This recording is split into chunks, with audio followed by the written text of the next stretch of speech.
Hi, my dear students. I'm your Shikhadi and you are watching Gurukul English classes. और आज का topic है synthesis of sentences. Synthesis of sentences 3 parts में पढ़ा जाता है। फर्स्ट है सिंपल सेंटेंस, सेकंड है कॉम्प्लेक्स सेंटेंस एंड थर्ड है कंपाउंड सेंटेंस। आज की वीडियो में मैं आपको फॉर्मेशन ऑफ सिंपल सेंटेंसेस सिखाने वाली हूँ। इसको सीखने से पहले आप कॉपी और पेन लेकर बैठ जाइए ताकि आपको कहीं भी कुछ भी डाउट्स हों तो आप उसको नोट डाउन कर सकें। जो रूल्स मैं बताने वाली हूँ वो एक ट्रिक के माध्यम से बताने वाली हूँ, तो वो ट्रिक भी आप नोट डाउन कर सकते हैं। और अगर आपको मेरा वीडियो पसंद आए तो अपने फ्रेंड्स के साथ शेयर जरूर करिएगा और चैनल सब्सक्राइब करना तो बिल्कुल ना भूलिएगा। तो चलिए स्टार्ट करते हैं फॉर्मेशन ऑफ सिंपल सेंटेंस। इसके लिए मैं आज आपको एक ट्रिक बताने वाली हूँ। जैसे ही आप देखते हैं ब्रैकेट में, सेंटेंस के ब्रैकेट में लिखा होता है सिंपल सेंटेंस, यानी आपको उस सेंटेंस को सिंपल सेंटेंस बनाना है, तो वहाँ पर हम ट्रिक यूज़ करते हैं pin U pack. P P यानी कि use of participle, I use of infinitive, N यानी कि नॉमिनेटिव एब्सोल्यूट, यू यानी कि use of preposition before gerund और noun, P phrase in apposition, A adverbial phrase, A adjective, C conjunction and. तो अभी मैं आपको सीरियल वाइज एक एक टॉपिक क्लियर करूंगी। तो सबसे पहले आता है पी। पी यानी कि यूज ऑफ पार्टिसिपल। अब पार्टिसिपल क्या कहते हैं, पार्टिसिपल किसे कहते हैं? तो सेंटेंस में ऐसे वर्ब, ऐसी क्रियाएं जो वर्ब तथा एडजेक्टिव दोनों का काम करती हैं उन्हें पार्टिसिपल कहते हैं। जब दो या दो से अधिक सिंपल सेंटेंसेस को जोड़कर हमें एक सिंपल सेंटेंस बनाना होता है तो उनमें से केवल एक वाक्य में फिनिट वर्ब प्रयोग करते हैं और अन्य वाक्यों के वर्ब को पार्टिसिपल में बदल देते हैं। अब पार्टिसिपल भी 3 तरह की होती है, यानी कि पार्टिसिपल बनाना है लेकिन पार्टिसिपल भी 3 टाइप्स है। तो फर्स्ट टाइप है प्रेजेंट पार्टिसिपल, सेकेंड टाइप है past participle and third part है परफेक्ट पार्टिसिपल। अब कैसे जानेंगे कि हमें कौन से पार्ट में चेंज करना है? बहुत ही सीधा सा फंडा है। प्रेजेंट पार्टिसिपल वहाँ पर यूज़ करते हैं जब हिंदी में इसका अर्थ निकालते हैं और दोनों वाक्यों का, और अगर वाक्य में हुए या करके शब्द आता है तो वहाँ पर हम प्रेजेंट पार्टिसिपल का यूज़ करते हैं। इसमें ये चीज़ याद रखनी होती है कि 2 काम साथ साथ होते हैं और ज़्यादातर जो दूसरा कार्य होता है वो पहले कार्य का रिजल्ट होता है, पहले कार्य का परिणाम होता है। फॉर एग्जाम्पल मैं आपको बताती हूँ, आई रीच्ड होम, मैं घर पहुँचा। आई टुक ऑफ माई क्लोथ्स, मैंने अपने कपड़े उतारे, यानी मैंने घर पहुंचकर अपने कपड़े उतारे। तो मुझे हमें यहाँ पर प्रेजेंट पार्टिसिपल का यूज़ करना होगा। अब क्या करते हैं प्रेजेंट पार्टिसिपल का यूज़ करने के लिए? तो प्रेजेंट पार्टिसिपल का यूज़ करने के लिए हम सबसे पहले आईएनजी यूज़ करते हैं। तो हम सेंटेंस बनाएंगे रीचिंग, हम क्या यूज़ करेंगे? रीचिंग होम, यानी कि घर पहुंचकर, और उसके बाद हम यहाँ पर कॉमा लगा देंगे और फिर लिखेंगे आई टुक ऑफ माई क्लोथ्स। यानी आप समझ गए सेंटेंस क्या बना?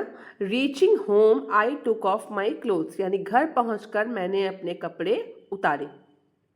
अब यहाँ पर एक चीज़ और ध्यान रखनी होती है कि अगर सेंटेंस में हेल्पिंग वर्ब आपकी आती है इज, एम या फिर are,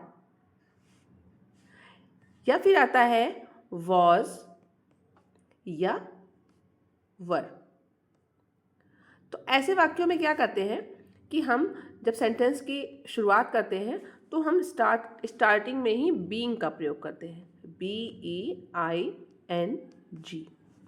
for example, I was hungry, मैं भूखा था। आई टुक माई फूड, मैंने खाना खाया। तो इस सेंटेंस में क्या था कि भूखा होने की वजह से मैंने खाना खाया। तो यहाँ पर सेंटेंस की शुरुआत कैसे करेंगे? Being hungry I took my food. Clear है? फिर से याद कर लीजिए कि प्रेजेंट पार्टिसिपल में का प्रयोग तब करते हैं जब दोनों वाक्यों को जोड़ने पर हिंदी में हुए या करके शब्द आते हैं। साथ ही साथ दो कार्य साथ साथ होते हैं जिनमें दूसरा कार्य पहले कार्य का परिणाम होता है। क्लियर? अब आते हैं हम पास्ट पार्टिसिपल पे। पास्ट पार्टिसिपल मतलब कि काम हो चुका हो, पास्ट में बीत चुका है काम।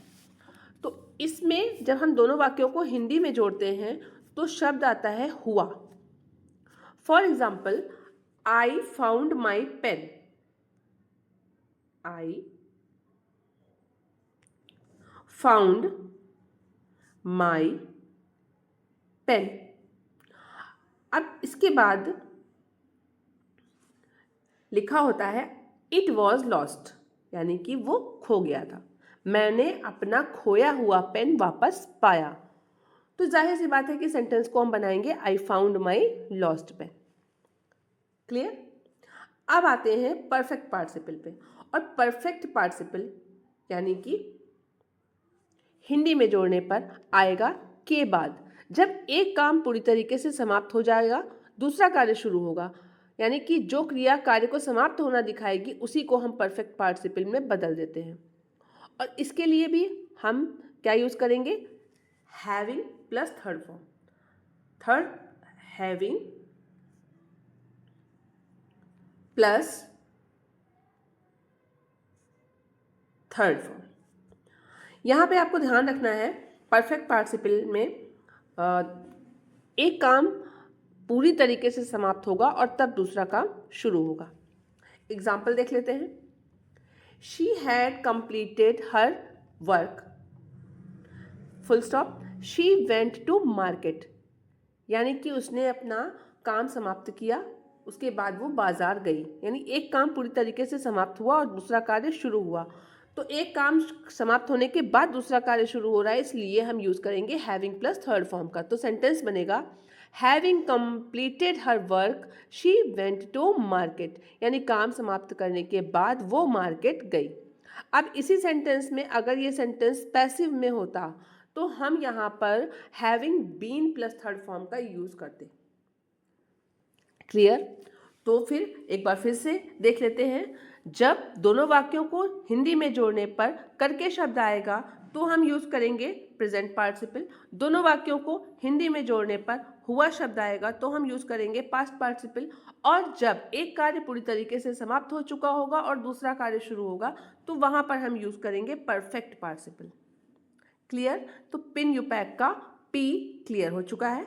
अब आगे बढ़ते हैं और आते हैं आई पर। आई यानी कि use of infinitive. Use of infinitive समझने से पहले आप सबसे पहले इन्फिनिटिव समझ लीजिए। तो इंग्लिश में TO2 इसको इन्फिनिटिव कहते हैं। TO2 को इन्फिनिटिव कहा जाता है। अगर हिंदी में दोनों वाक्यों को जोड़ने पर और क्रिया के अंत में ना, नी, ने आता है तो दोनों वाक्यों को हम इन्फिनिटिव द्वारा जोड़ते हैं। बहुत ही इजी एग्जांपल देखिए, आपने ट्रांसफॉर्मेशन में टू वाला भी एग्जांपल पढ़ा होगा तो उसको भी ले सकते हैं, लेकिन मैं दूसरा एग्जांपल बताती हूँ आपको।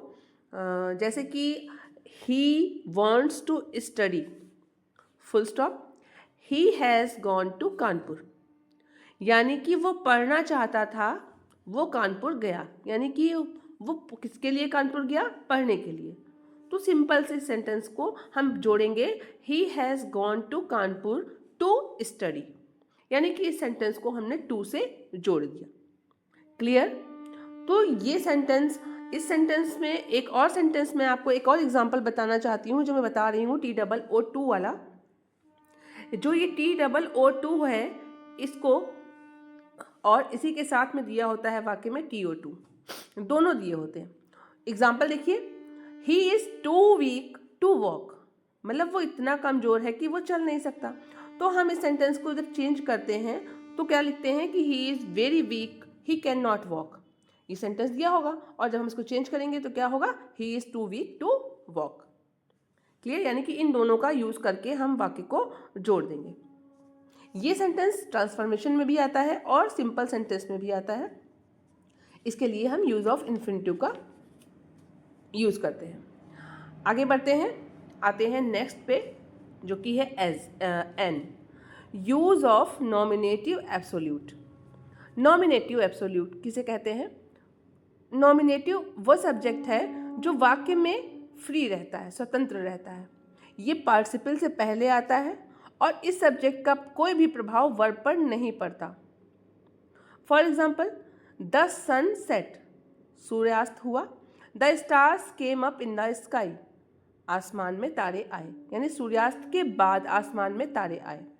यहाँ पर बहुत सारे बच्चे परफेक्ट पार्टिसिपल और नॉमिनेटिव एब्सोल्यूट में थोड़ा सा सिमिलरिटीज़ है, इसको आप ध्यान रखिएगा। दोनों में ही हैविंग प्लस थर्ड फॉर्म का यूज़ होता है, दोनों में ही एक सेंटेंस समाप्त होने के बाद दूसरा स्टार्ट होता है। तो एग्जाम्पल भी वैसे ही चेंज होगा। इसका सेंटेंस क्या बनेगा? The sun having set the stars came up in the sky.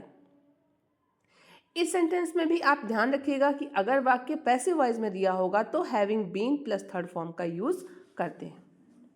Clear? आगे बढ़ते हैं। अगला है use of preposition before gerund और नाउन। प्रीपोजिशन यानी कि जितने भी प्रीपोजिशन अभी तक आपने पढ़े हैं, for, in, by, of, before, after, किसी का भी यूज़ करके हम सेंटेंस को जोड़ सकते हैं। इसमें भी जीरन बनाने के लिए वर्ब की फर्स्ट फॉर्म में आईएनजी लगाते हैं और हिंदी में इनका अर्थ निकालने पर ना या नी या ने आता है। एग्जाम्पल देख लेते हैं। ही वॉज अवॉर्डेड, उसको प्राइज दिया गया, पुरस्कृत किया गया। He was given a trophy, उसको ट्रॉफी दी गई, यानी कि उसको ट्रॉफी देकर पुरस्कृत किया गया। तो यहाँ पर हम क्या लगा सकते हैं कि he was awarded by being given a trophy. Being given क्यों लगाया गया? तो किसी के द्वारा दिया गया होगा, ये पैसिव वॉइस का सेंटेंस है, इसलिए इसमें बाय के बाद बीइंग प्लस थर्ड फॉर्म का यूज किया गया। तो प्रीपोजिशन में आपको सारे प्रीपोजिशन पता होने चाहिए और इसके लिए आप मेरा प्रीपोजिशन चार्ट देख सकते हैं जो आपको मेरे वीडियोस में मिल जाएगा। मेरी ग्रामर की प्लेलिस्ट पे जाइए और उसमें आपको ये वीडियो मिल जाएगा, उससे आप देख करके प्रीपोजिशन पूरे पढ़ सकते हैं। क्योंकि वीडियो लंबा हो जाएगा इसलिए मैं आगे बढ़ रही हूँ। अगर आपको फिर भी ना समझ में आए तो आप कोई भी क्वेश्चन कमेंट सेक्शन में पूछ सकते हैं, मैं उसको नेक्स्ट वीडियो में बताने का प्रयास करूँगी। आगे बढ़ते हैं। आगे है यूज ऑफ नाउन और फ्रेज इन अपोजिशन। इसका मतलब होता है कि एडिशन ऑफ वन वर्ड और group of words to another as an explanation, यानी कि किसी नाउन या फ्रेज को उस नाउन के बगल में रखा जाता है जिसकी बात हो रही हो। इस सेंटेंस को अगर हम टिपिकल ग्रामेटिकल लैंग्वेज में पढ़ेंगे तो शायद ना समझ में आए, मैं इसको एक इजी लैंग्वेज में बताती हूँ कि यदि वाक्य में किसी एक व्यक्ति या वस्तु या स्थान के बारे में दो तीन विशेषताएं बताई गई हों, एक ही व्यक्ति के बारे में दो तीन बातें बताई गई हों, तो हम क्या करते हैं, सिंपली हम उस शब्द को सबसे पहले लाते हैं, कॉमा लगाते हैं और उसके बाद उसकी जो एक क्वालिटी है वो लिखते हैं, उसके बाद कॉमा लगाकर हम उसकी दूसरी क्वालिटी, कॉमा लगाकर हम उसकी तीसरी क्वालिटी लिख सकते हैं। एग्जाम्पल देख लेते हैं। सेंटेंस है, Columbus was a famous seller, full stop. He was an Italian, full stop. He discovered America. Columbus एक प्रसिद्ध सेलर था, वह इटली का रहने वाला था, उसने अमेरिका की खोज की थी। तो बेसिकली इस सेंटेंस में किसकी बात हो रही है? बात हो रही है कोलंबस की। कोलंबस, अब हम इस सेंटेंस को कंबाइन करते हैं तो हम क्या लिखेंगे, Columbus comma a famous Italian seller, यानी इसकी दोनों क्वालिटी आ गई ना, इटली का भी है और सेलर भी है, तो लिख देंगे a famous Italian seller comma discovered America. अब इस सेंटेंस में हमें बार बार कोलंबस लिखने की ज़रूरत नहीं है, ना ही उसके लिए प्रोनाउन यूज़ करने की ज़रूरत है, सिंपली। तो आपको याद रखना है कि अगर किसी वाक्य में किसी एक ही व्यक्ति, वस्तु या स्थान के बारे में विशेषताएं बताई गई हैं तो सबसे पहले उसका नाम लिखकर कॉमा लगाकर उस सेंटेंस को जोड़ना है और इसी को बोलते हैं नाउन और फ्रेज इन अपोजिशन। क्लियर? आगे बढ़ते हैं और नेक्स्ट देखते हैं। नेक्स्ट है यूज ऑफ एडवर्ब और एडवर्बियल फ्रेज। एडवर्ब आप जानते हो, किसी भी वाक्य में, किसी भी शब्द में एल वाई लगाकर एडवर्ब बनाते हैं। क्या यूज करते हैं? L Y. यदि एक वाक्य के कुछ शब्द मिलकर एडवर्ब का काम कर रहे हो तब उसे एडवर्बियल फ्रेज कहते हैं। और मतलब इस रूल का यूज तब करेंगे जब दोनों वाक्यों में से कोई एक वाक्य दूसरे वाक्य की मुख्य क्रिया की विशेषता प्रकट कर रहा हो। क्लियर? एग्जाम्पल देख लेते हैं, बहुत ही इजी फॉर्म में मैं बताऊंगी। ही वेंट टू कॉलेज, वो कॉलेज गया। ही वॉज पंक्चुअल, वो अपने कॉलेज जाने में नियमित है यानी पंक्चुअल है। तो सिंपली हम इस सेंटेंस को जब जोड़ेंगे तो कर देंगे he went to college punctually, यानी कि वो पंक्चुअली कॉलेज जाता है। एक और एग्जांपल देख लेते हैं। ही प्लेड क्रिकेट, वो क्रिकेट खेलता है। ही प्लेड हैप्पीली, वो खुशी खुशी खेलता है, यानी कि वो क्रिकेट खुशी खुशी खेलता है। तो हमने इस सेंटेंस में दो बार ही लिखने की ज़रूरत नहीं है। हम इस सेंटेंस को एडवर्बियल फ्रेज से जोड़ेंगे और लिखेंगे, कंबाइन करेंगे, he played cricket happily. Clear है? यानी कि एल वाई लगा करके हम सेंटेंस को जोड़ देंगे। आगे बढ़ते हैं और नेक्स्ट रूल देखते हैं। नेक्स्ट रूल है यूज ऑफ एडजेक्टिव। एडजेक्टिव यानी कि विशेषण। जब दोनों वाक्यों में से किसी एक वाक्य में ऐसे विशेषण का प्रयोग किया गया हो जो दूसरे वाक्य की किसी संज्ञा या सब्जेक्ट की विशेषता प्रकट कर रहा हो, तो क्या करते हैं कि उस विशेषण को उसी सब्जेक्ट के पास लिख देते हैं और सिंपल सेंटेंस बना देते हैं। ऐसे मतलब एडजेक्टिव का यूज़ आप देख लीजिए, जैसे कि किसी भी व्यक्ति की विशेषता, मोटा, पतला, गोरा, लंगड़ा, अंधा, विख्यात या फिर बहुत ज़्यादा प्रसिद्ध, तो उसको क्या करते हैं उसी नाउन के पास रख देते हैं। एग्जाम्पल देख लेते हैं। A boy came to my office, एक लड़का मेरे ऑफिस आता है। द बॉय वॉज ब्लाइंड, लड़का अंधा था। यानी कि मेरे ऑफिस कौन आता है? मेरे ऑफिस एक अंधा लड़का आता है। तो इस सेंटेंस को जब हम बनाएंगे तो सिंपली लिख देंगे a blind boy came to my office, यानी एक अंधा लड़का मेरे ऑफिस में आया। बहुत ही ईजी एग्जाम्पल है और बहुत ही ईजी ये यूज़ ऑफ एडजेक्टिव होता है, क्योंकि वाक्य में आपको सिर्फ ये देखना है कि दोनों में से किसी सब्जेक्ट की विशेषता दूसरे वाक्य में है, हमें बस उसको ढूंढकर उसके पास लाना है। इसके लिए आपको प्रोनाउन और एडजेक्टिव दोनों पहचानना आना चाहिए। यानी अगर आप वाक्य में विशेषता ढूंढ लेते हैं, इस वाक्य में कौन सा विशेषण है, तो उस विशेषण को सब्जेक्ट के पहले लिख देना है। आगे बढ़ते हैं। लास्ट है use of conjunction and. Most simple rule, and का प्रयोग कब करते हैं? और। मैं मार्केट गया, मैंने पेंसिल, रबर और कटर खरीदी। मैं मार्केट गया, मैंने फल, सब्जियां और मिठाई खरीदी। यानी कि सिंपली सेंटेंसेस में दो तीन चीज़ें दी होती हैं और उसमें हमें एंड लगाना होता है। बट यहाँ पर हमें ये ध्यान रखना होगा एंड का यूज़ कहाँ करना है। हमेशा एंड का यूज़ करते हैं लास्ट में, यानी अगर उस वाक्य में दो चीज़ें दी हुई हैं तो पहली चीज़ के बाद ही हम एंड लगा देंगे। For example, I want two by a copy, full stop, I want two by a resistor. तो हम क्या लिखेंगे कि I want two by a copy and register. लेकिन अगर यहीं इसी सेंटेंस में होता कि आई बॉट मिल्क, मैंने दूध खरीदा, आई बॉट स्वीट्स, मैंने मिठाइयाँ खरीदी, full stop, I bought biscuits also, मैंने बिस्किट्स भी खरीदे। तो हम जब इसको चेंज करेंगे, इसको कंबाइन करेंगे, तो हम लिख देंगे I take milk comma sweets and biscuits also.